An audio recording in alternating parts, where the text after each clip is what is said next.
অতিরিক্ত কৌতূহল আর লোভের কারণে এক রাতের মধ্যে অভিশপ্ত হয়ে ওঠে একটি ছেলের জীবন। কেন এই অভিশাপ নেমে আসে তার জীবনে? কেন অমাবস্যার গাঢ় অন্ধকারের চেয়েও গভীর অন্ধকারে ডুবে যায় তার দিনগুলো?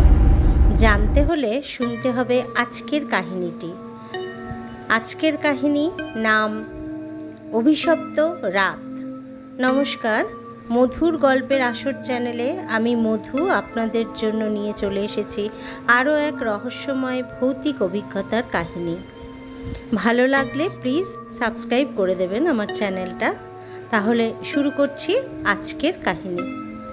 রাজস্থানের একটি ছোট্ট গ্রাম নাম বীরপুর। সেই গ্রামের থেকে কিছু দূরে প্রায় 2-3 মাইল পথ পার হয়ে যাবার পর পাহাড়ের কোলে একটি সুন্দর হাভেলি ছিল ঠাকুর পরিবারের। বহু বছর আগে ওই ঠাকুর পরিবারই ওখানকার শাসক ছিল। ঠাকুর পরিবারের এক পুরুষ, নাম ছিল জমিদার রণেন্দ্র নারায়ণ। এই জমিদার স্বভাবে ছিল খুবই নির্দয়, অত্যাচারী আর লোভী প্রকৃতির। সে তার জমিদারি চালাতো প্রজাদের উপর নির্মম অত্যাচার আর ভীতি প্রদর্শন করে। ওই জমিদারের জন্য টাকাই ছিল সব কিছু। টাকা ছাড়া সে কিছুই বুঝতো না।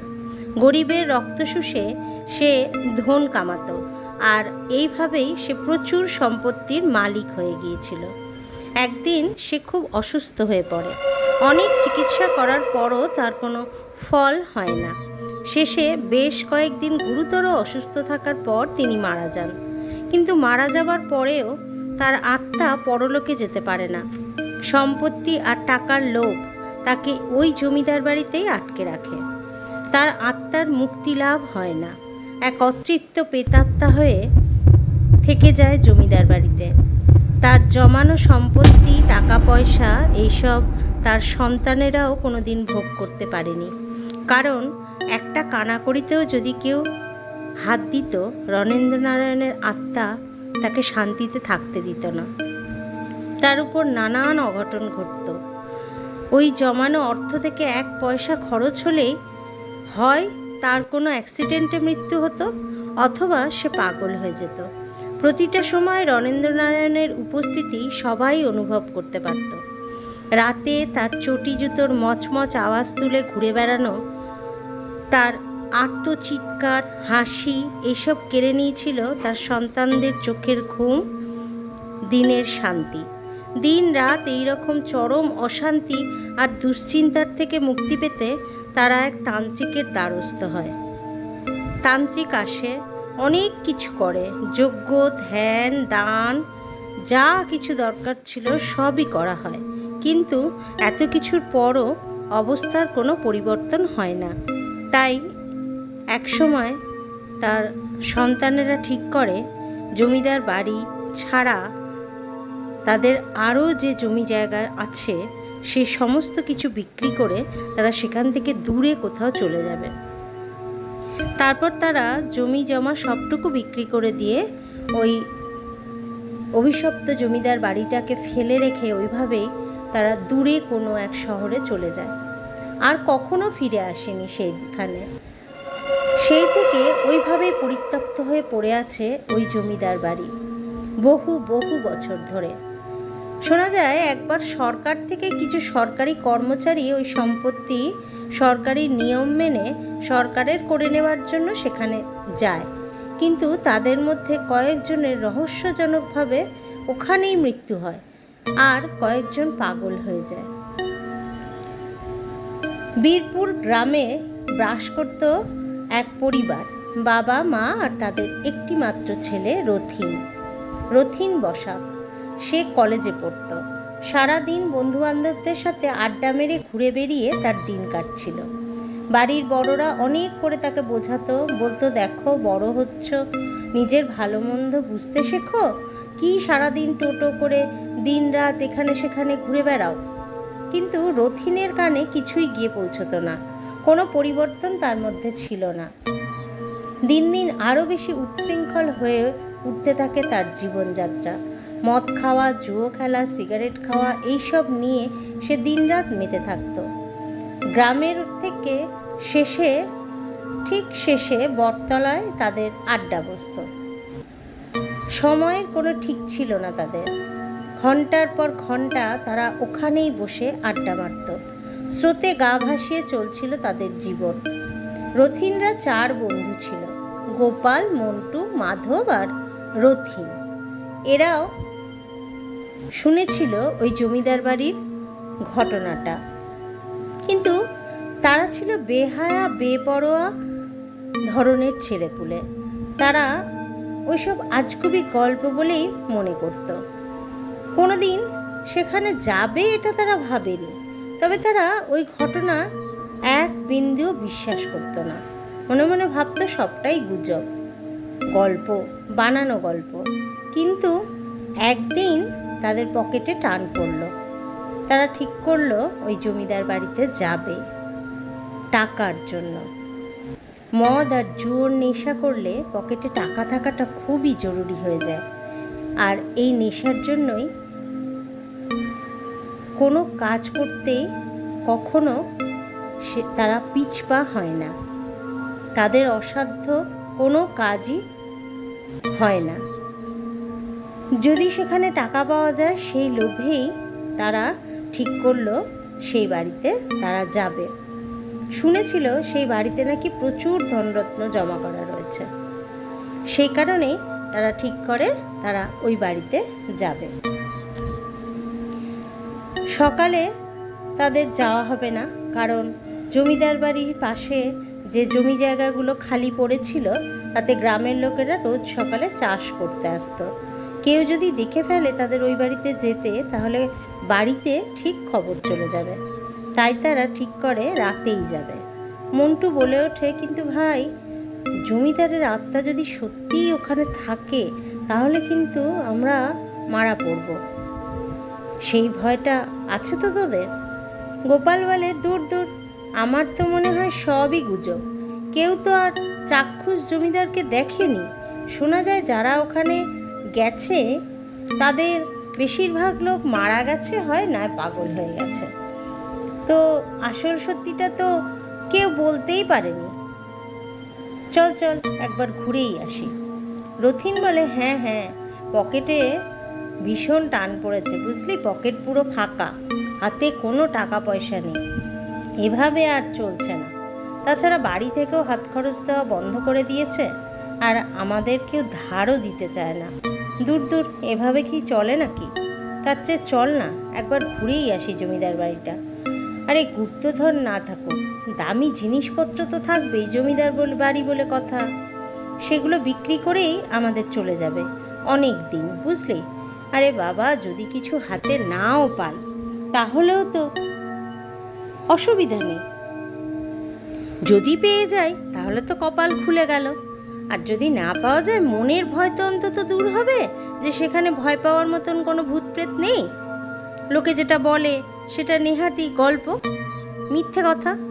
মোহন বলে, হ্যাঁ ঠিক বলেছিস, চল আমরা আজই বেরিয়ে পড়ি। গ্রামে তো একটু রাত হলেই সবাই শুয়ে পড়ে, আর আমরা তো অনেক রাত পর্যন্ত এই বটতলাতেই কাটিয়ে দিই। তাই বাড়ির লোকেরা আমাদের ফেরার অপেক্ষা করা প্রায় ছেড়েই দিয়েছে। চল ভাই, আজই একবার ঘুরে আসি। রথিন বলে, শোন, তোরা ওখানে গিয়ে যদি সেরকম কিছুর আভাস না পাস তাহলে আমরা এক কাজ করব, ওখানেই আমাদের আড্ডাটা বসাবো, বুঝলি।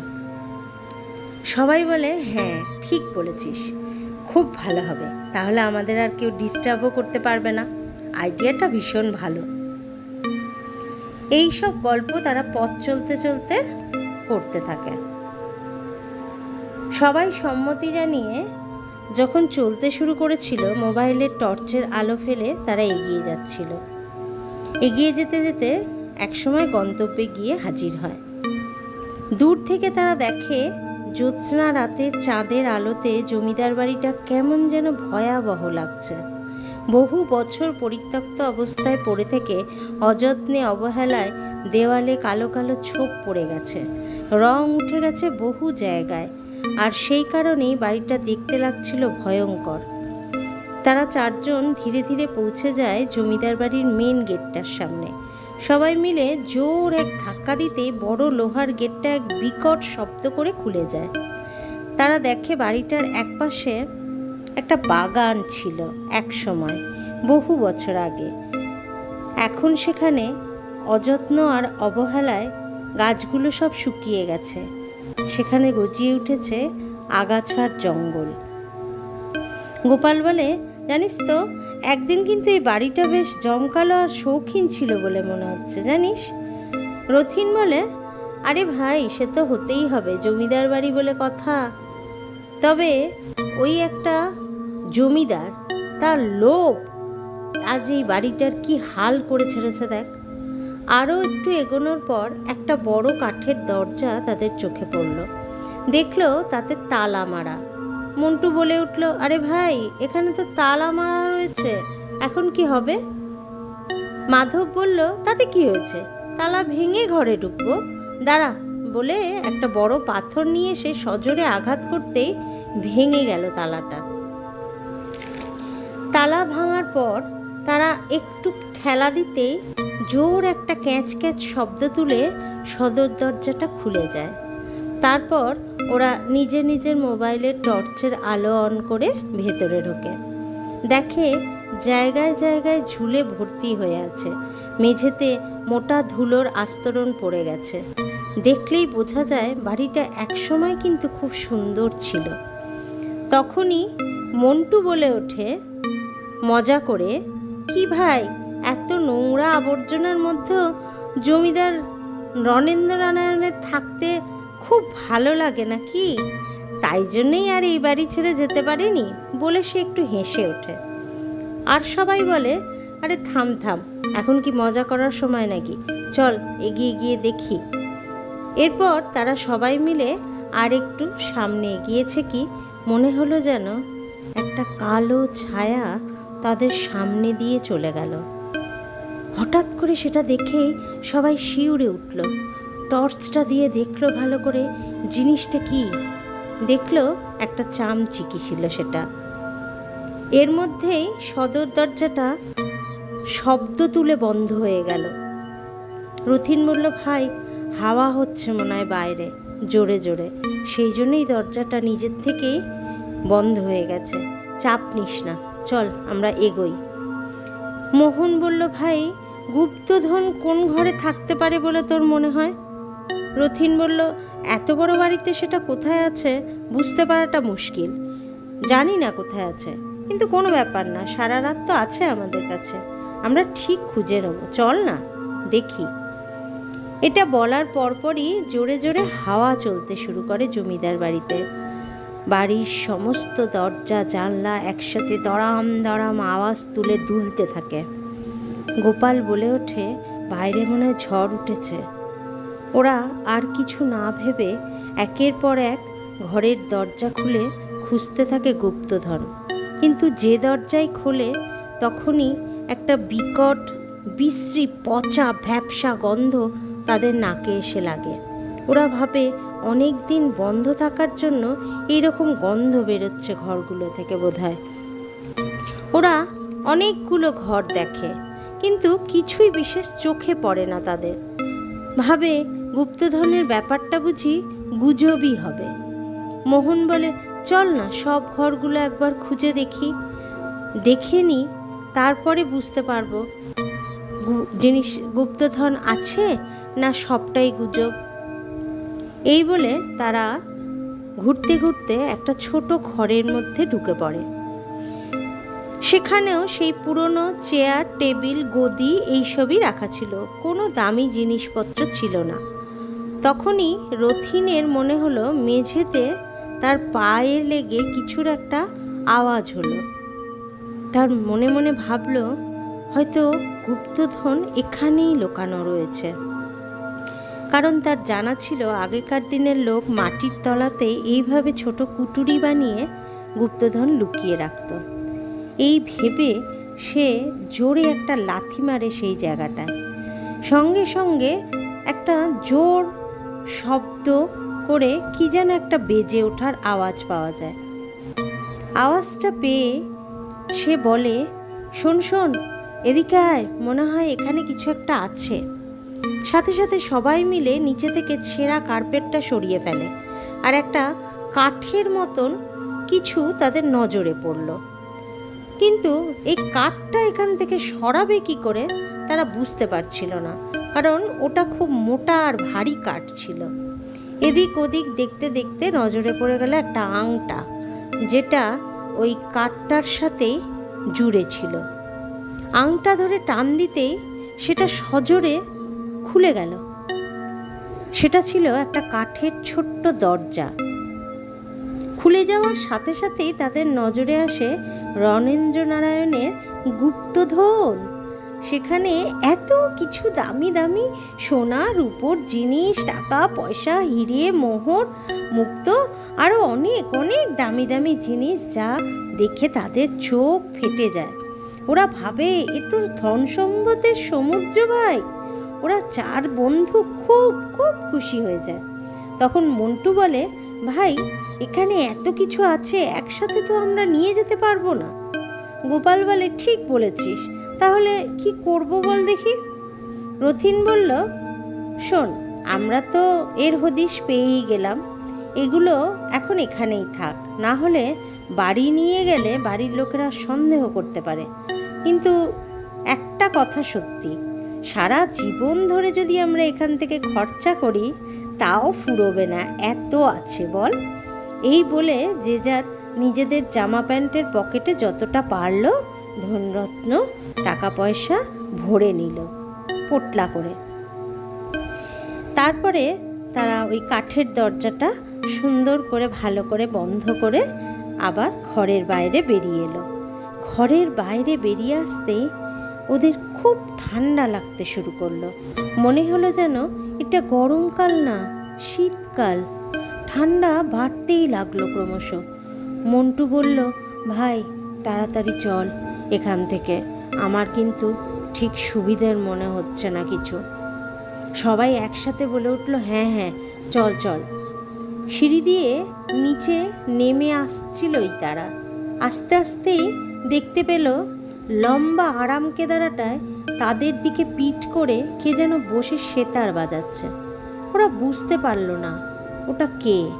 ভাবলো বাইরে থেকে বোধহয় কেউ এসেছে, নাকি কোনো বাজে মতলব আছে লোকটার, এখানে এভাবে কেন বসে রয়েছে। হঠাৎ রতিন জিজ্ঞাসা করে, কে কে ওখানে? বলার সাথে সাথেই সেতার বাজানো বন্ধ হয়ে যায়, আর আস্তে আস্তে লোকটার মাথাটা ঘুরে যায় ঘাড়ের দিকে। তার সে কি বিভৎস মুখ, ফ্যাকাশে সাদা রঙের মুখটা, চোখ দুটো কোটরে ঢুকে গিয়েছে, বড় বড় লাল তার জবা ফুলের মতন। এই দেখে ওরা ভীষণ ভয় পেয়ে যায়। সারা গা থেকে যেন মনে হচ্ছে রক্ত ঠান্ডা হয়ে গিয়েছে তাদের। মুখ থেকে আর কোনো কথা বেরোয় না। উল্টানো মুন্ডুটা তাদের দিকেই বড় বড় চোখ করে বলে ওঠে, আজ আমার বাড়িতে কিছু চোর এসেছে গুপ্তধন চুরি করতে, তাই এখানে বসে পাহারা দিচ্ছি। ওদের আর বুঝতে দেরি থাকে না, এই সেই জমিদার রণেন্দ্র নারায়ণ। ভয়ে তাদের সারা শরীর হিম হয়ে আসে, পার নড়ে না, মুখ থেকে কথা বেরোচ্ছে না কারোর, গলা শুকিয়ে যাচ্ছে। গোপাল ঢোক গিলে কোনো রকমে বলে ওঠে, পালা। তখনই সবাই তাড়াহুড়ো করে পালাতে গিয়ে দেখলো সদর দরজাটা বন্ধ। ওরা সবাই মিলে অনেক চেষ্টা করতে লাগলো, কিন্তু দরজা কিছুতেই খুলল না। ওইদিকে জমিদার রাগে চিৎকার করতে থাকলো, তোদের এত বড় সাহস, আমার গুপ্তধন তোরা চুরি করে এখান থেকে বেঁচে পালাবি? কাউকে ছাড়বো না তোদের, সব কটাকে মেরে এখানেই ফেলে রাখবো আজ। বলতে বলতে সে এগিয়ে আসতে থাকে মচমচ জুতোর শব্দ তুলে। ওরা প্রচণ্ড ভয়ে ওদের কাছে যা যা ছিল সব ছুঁড়ে দিল জমিদারের দিকে, দিয়ে বলল, আমরা কিছু নেব না, কিচ্ছু না, কিচ্ছু না, দয়া করে আমাদের ছেড়ে দিন, দয়া করে আমাদের ছেড়ে দিন, আমরা কিচ্ছু নেব না, কিচ্ছু চাই না, আমাদের আপনি ছেড়ে দিন আমাদের। বলে সকলে চিৎকার করে কাঁদতে কাঁদতে দরজার কাছে গেল, দরজাটা খোলো, দরজাটা খোলো, খুলে দাও দরজাটা। যেন মনে হলো বাইরে দাঁড়ানো কাউকে ওরা বলছে বাইরে থেকে ধাক্কা মেরে দরজাটা খুলে দিতে। মুহূর্তের মধ্যে জমিদার গোপালের গলাটা ধরে আছাড় মারল দেওয়ালের ওপর। ফেটে গেল দুটুকরো হয়ে তার মাথাটা। ছুটে গিয়ে বুক চিরে কলিজাটা তার দু হাতে চিবিয়ে খেতে লাগলো জমিদার। পলকের মধ্যে জমিদার যেন উড়ে এলো আবার তাদের কাছে। ভয়ে তারা তিনজনে এদিক ওদিক দৌড়তে এদিকে ঘরে ওদিকের ঘরে দৌড়তে থাকলো। কোথাও তাদের রেহাই নেই। এইবারে মন্টুর পালা। তাকে ধরে নিয়ে এসে মাথাটা থেতলে দিকলো একটা বড় থামের সাথে। দেখে রতিন আর মোহন খুব ঘাবড়ে গেল, দৌড়ে গেল সিঁড়ি দিয়ে, উঠতে থাকলো ছাদের দিকে। জমিদারও আসতে থাকে তাদের পিছনে পিছনে, বলতে থাকে, কোথায় পালাবি তোরা? আজ কাউকে ছাড়বো না, বেঁচে ফিরবি না তোরা আজ এখান থেকে। দাঁড়া দাঁড়া বলে ভয়ঙ্কর হাসিতে গর্জে ওঠে। বাড়ির দেওয়ালগুলো যেন ভেঙে যাওয়ার জোগাড় হয়। মন্টু আর রথিন ছাদে উঠে হাঁপাতে থাকে। একে অপরের হাত ধরে রথিন বলে, মরণ থাকলে মরবো, কিন্তু ওই জমিদারের হাতে নয়। তারপরে তারা দিক বিদিক জ্ঞানশূন্য হয়ে আগে পিছের কথা কিছু না ভেবে দুজনে মিলে একসাথে লাফিয়ে পড়ে ওই জমিদার বাড়ির ছাদ থেকে। ভোর হয়েই এসেছিল। যখন জ্ঞান ফিরল, রথিন দেখল সে ঘরের বিছানায় শুয়ে আছে। পাশে তার বাবা, মা, গ্রামের আরও লোকজন সবাই আছে। মা বলল, কি ভাগ্য, ভোরবেলায় রামচরণ কাকা ওই জমিদার বাড়ির পাশ দিয়ে মাঠে যাচ্ছিল, তাই তো চাষের কাজ করতে, তাই তো তোদের দেখতে পেয়ে আমাদের খবর দেয়। কেন গিয়েছিলি বাবা ওখানে? বাবা বলল, সব তোমার দোষ। লাই দিয়ে দিয়ে ছেলেটার মাথাটা খেয়েছো, অমানুষ তৈরি করেছো একটা। নইলে যেখানে সবাই যেতে বারণ করে, যেখানে আজ পর্যন্ত কেউ যেয়ে ওঠেনি, সেখানেই তোমার ছেলে গেল। কেন গিয়েছিল ওকে জিজ্ঞাসা করো ভালো করে, উত্তর দিক। আমি তখনও ঘোরের মধ্যে ছিলাম। রাতের দৃশ্যগুলো বারবার চোখের সামনে ভেসে উঠছে আমার। কিছুতেই ভুলতে পারছি না সে রাতের সেই মর্মান্তিক দৃশ্য। আমার দুই বন্ধুর মৃত্যু আর জমিদারের ভয়ঙ্কর মূর্তি। কথা বলতে পারছিলাম না ভয়ে। তারপরেই অবশ্য কিছুক্ষণ যাওয়ার পর আমার সব কথা আমি আমার বাবা মাকে খুলে বলি। গোপাল আর মন্টুর বাবা মাও বারবার জানতে চাইল তাদের ছেলেরা কোথায়, কি হয়েছে তাদের সাথে, তারা এখনো ঘরে ফেরেনি কেন। আস্তে আস্তে সবার প্রশ্নেরই উত্তর দিয়েছিলাম আমি। তারপর শুনলাম মোহন যে আমার সঙ্গে লাফিয়ে পড়েছিল জমিদার বাড়ির ছাদ থেকে, হসপিটালে ভর্তি হয়েছে। এখনও তার জ্ঞান ফেরেনি, গুরুতর অবস্থায় আহত সে। তারপর থেকে প্রতি রাতেই জমিদার রণেন্দ্রনারায়ণ আমার ঘরে আসতো। আমার ঘরে এসে ঘুমের মধ্যে আমাকে জাগিয়ে তুলত সে। জুতোর মচমচ শব্দ শুনতে পেতাম আমি। রক্ত শুকিয়ে যেত আমার। হঠাৎ করে চোখ খুলতেই মুখের সামনে দাঁড়িয়ে থাকতে দেখতাম রণেন্দ্রনারায়ণকে। বড় বড় চোখ আর তার ঠোঁটের গোড়া থেকে গড়িয়ে পড়া রক্ত, ফ্যাকাশে সাদা মুখটা দেখলে পরে হিম হয়ে যায় সারা শরীর। মুখের থেকে কোনো কথাই বেরোতো না আমার। খুব ভয় পেয়ে চিৎকার করে উঠে পড়তাম ঘুমের থেকে। বাবা মা পাশের ঘর থেকে ছুটে এসে আমাকে জড়িয়ে ধরে বলতো, ভয় পাস না, কি হয়েছে, ভয় পাস না, কিচ্ছু হবে না, এই বলে তারা আমায় সান্ত্বনা দিত। কিন্তু দিনে রাতে আমি রোজই একা থাকলেই জমিদার আমাকে দেখা দিত। জমিদারের সেই বড় বড় চোখ যেন রাগে জ্বলতো আমাকে দেখে। সে চোখের দিকে তাকালে আমার সারা শরীর হিম হয়ে যেত। কথা বলতে পারতাম না, চিৎকার করে সবাইকে ডাকতে চাইতাম কিন্তু পারতাম না। ঘুমোতে পারতাম না আমি দিনে রাতে কখনোই। বাথরুমে যেতে পর্যন্ত আমি ভয় পেতাম। দিনের বেলাও আমি বাথরুমে যেতে পারতাম না। ঘুরে দাঁড়ালেই মনে হতো পিছনে আমার দাঁড়িয়ে রয়েছে সেই জমিদার।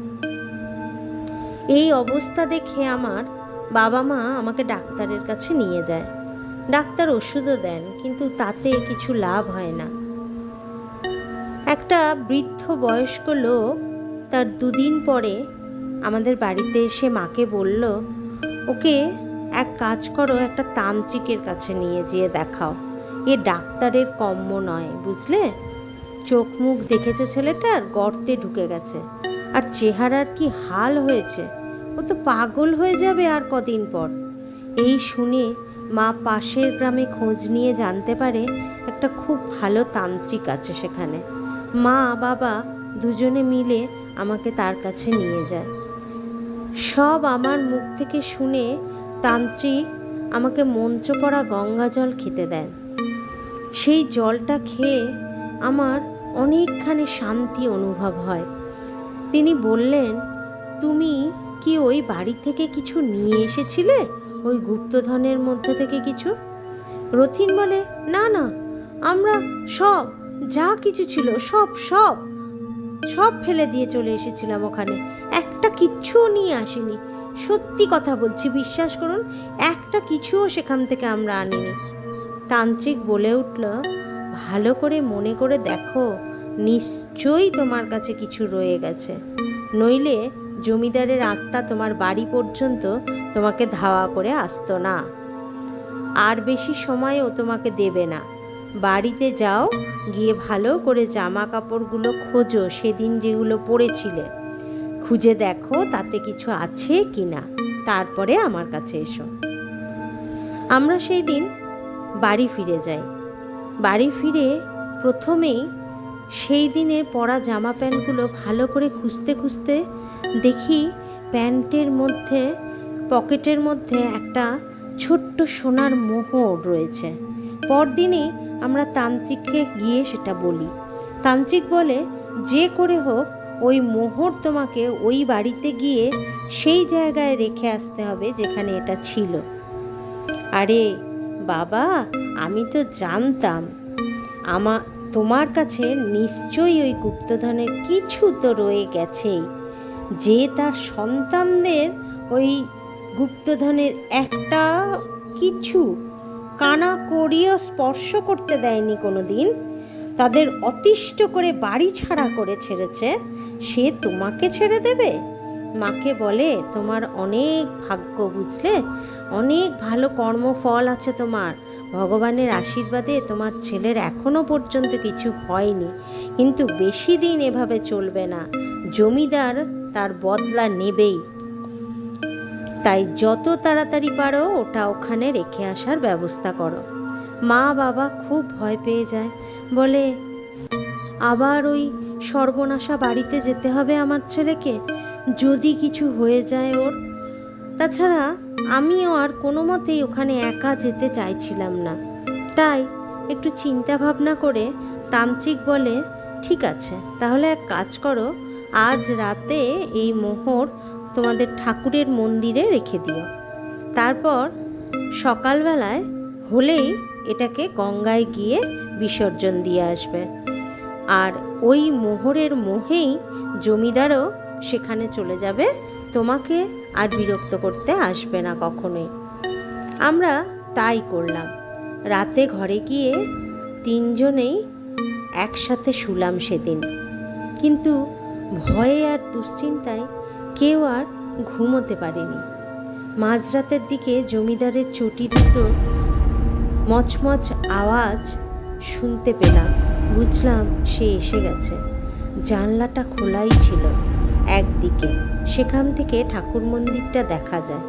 দেখলাম সেখানে মোহরটাকে দেখে বড় বড় লাল লাল চোখ করে একবার তাকালো জমিদার আমাদের ঘরের দিকে। মন্দিরে ওই সোনার মোহর ছিল বলে সে আর ঘরে আসেনি আমাদের, কিন্তু বাড়ির উঠোনে দাঁড়িয়ে তার রাগে গর্জে ওঠা চিৎকার আমরা তিনজনেই শুনেছিলাম, আর শুনতে পেয়ে রক্তশূন্য হয়ে গিয়েছিলাম আমরা যেন। ভোর হওয়ার আগেই সে সেখান থেকে চলে গিয়েছিল, কিন্তু সেই রাত, সেই ভয়ঙ্কর রাত আমরা যে কিভাবে কাটিয়েছিলাম তিনজন, সেটা শুধুমাত্র ঈশ্বর জানেন। এরপর ভোরবেলা উঠে পড়ে সবাই তৈরি হয়ে ট্রেনে করে চলে যাই গঙ্গা তীরে। যেতে যেতে দুপুর হয়ে গেছিল। তিনজনেই গঙ্গা স্নান করি, আর সেই স্নানের সময় মোহরটা জলে ভাসিয়ে দিয়ে প্রার্থনা করি আর কোনোদিনও যেন ওই দুষ্ট পাপাত্মা আমাকে দেখা না দেয়, কখনো যেন সে আমার চোখের সামনে আর না আসে। আর তার সাথে আমার মৃত বন্ধুদের আত্মার জন্য শান্তি কামনা করি। এরপর বাড়ি ফিরে আসি। তারপর থেকে আর কোনো দিনই জমিদারের দুষ্টু আত্মা আমাকে জ্বালাতন করতে আসেনি, আমার ক্ষতিও কিছু করতে পারেনি। কিন্তু প্রতিদিন রাত হলেই আমার এমন মনে হতো যেন জমিদার আমাকে মারতে আসছে। আর আমার ওই 2 বন্ধুর অপমৃত্যু যা নিজের চোখের সামনে দেখেছিলাম ঘটতে, সেই দৃশ্যগুলো আমার চোখের সামনে বারবার ভেসে উঠত। কিছুতেই 2 চোখের পাতা এক করতে পারতাম না। ভয়ে আর কষ্টে, দুঃখে আমার দিনের রাতের ঘুম উড়ে গিয়েছিল। এইভাবে বেশি দিন আর থাকতে পারলাম না। এই দুঃখ, এই অসহ্য যন্ত্রণা, ভয় সব কিছু থেকে মুক্তি পেতে আমি চলে এসেছিলাম শহরে। শুনেছিলাম হসপিটালে যে ছিল মোহন, সে নাকি পাগল হয়ে গিয়েছিল। বন্ধুরা তো আর কেউই থাকলো না সাথে, পুরো একাই হয়ে গিয়েছিলাম। সেদিন বুঝেছিলাম না জেনে শুনে কাজ করলে, অবুঝের মতন কাজ করাটা কতটা ক্ষতিকর হয় মানুষের জীবনে। আমাদের লোভের জন্যই আমরা এই ভোগান্তি ভোগ করলাম সবাই। গ্রামের লোকেরা, আমার 2 বন্ধুর মৃত বাবা মা, এরা সবাই আমাকে না উঠতে বসতে কথা শোনাতো, যা দিন অপবাদ, নানান অপমানকর কথা শোনাতো। বলতো তোর জন্যই আজ এই অবস্থা। তাই আর না থাকতে পেরে শহরে চলে যাই। জুটেও যায় একটা ছোট কাজ আমার জন্য। আমি আজও মনে করি আমাদের মতন ছোট বয়সে আর যেন কেউ এই রকম ভুল না করে। বাড়িতে যারা বড় বুড়ো আছেন তাদের কথা শোনার কতটা প্রয়োজন আছে তা এই কাহিনী যে শুনবে সে বুঝে যাবে। এটা আমার জীবনের একেবারে সত্য কাহিনী। আমাদের বড়রা, গুরুজনেরা সব সময় আমাদের ভালোর জন্যই বলেন। যা কিছু করেন, যা কিছু বলেন, তা সবই আমাদের মঙ্গলের উদ্দেশ্যে। না বুঝে কাজ করলে কি যে পরিণতি হয় তা আমার থেকে ভালো আর কেউ বুঝবে না। লোভ আর কৌতূহল খুব খারাপ জিনিস, সেটা কম থাকাই ভালো। বেশি হয়ে গেলে সেটা ক্ষতিকরই হয়। সে যে জিনিসেরই লোভ হোক না কেন, যে জিনিসেরই কৌতূহল হোক না কেন, হতে পারে সেটা টাকা পয়সা, ধনরত্ন অথবা কোনো নেশার। তাহলে আপনারা শুনলেন আজকের এই কাহিনী। কেমন লাগলো আপনাদের যদি ভালো লেগে থাকে তাহলে প্লিজ আমার চ্যানেলটা সাবস্ক্রাইব করে দেবেন। আজকের মতন আসি, ভালো থাকবেন সবাই। আবার আসবো অন্য গল্প নিয়ে অন্য দিনে মধুর গল্পের আসর চ্যানেলে।